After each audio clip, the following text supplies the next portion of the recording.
અમદાવાદમાં ખેતી બેંકની 74મી વાર્ષિક સામાન્ય સભા યોજાઈ 75 વર્ષની ઉજવણી નિમિત્તે ઐતિહાસિક કાર્યક્રમનું આયોજન કરવામાં આવ્યું।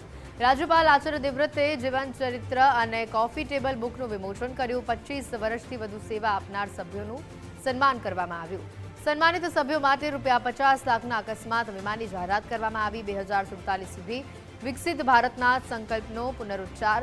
સહકારિતાથી ખેડૂતો આર્થિક રીતે સશક્ત બન્યા તેવું પર રાજ્યપાલે પોતાના નિવેદનમાં ઉમેર્યું। સાથે જ કહ્યું કે સહકારિતા વિભાગે સહકારી ક્ષેત્રને નવી દિશા આપી છે। ગુજરાતમાં હજારો એફપીઓથી ખેડૂતોને સંગઠિત કરવાના પ્રયાસો થયા છે। ખેડૂતોના વિકાસ માટે સરકારની કલ્યાણકારી યોજના પર વિશેષ ભાર મૂકવામાં આવ્યો।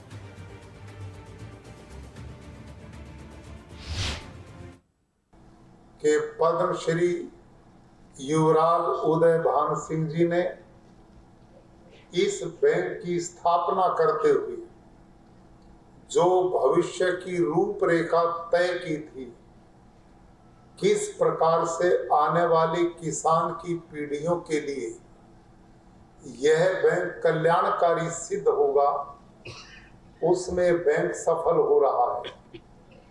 और मुझे बताया गया, अभी कोटेचा जी ने भी बताया, लगभग 111 करोड़ के लाभांश के साथ यह बैंक अपना अस्तित्व मजबूती से स्थापित कर रहा है।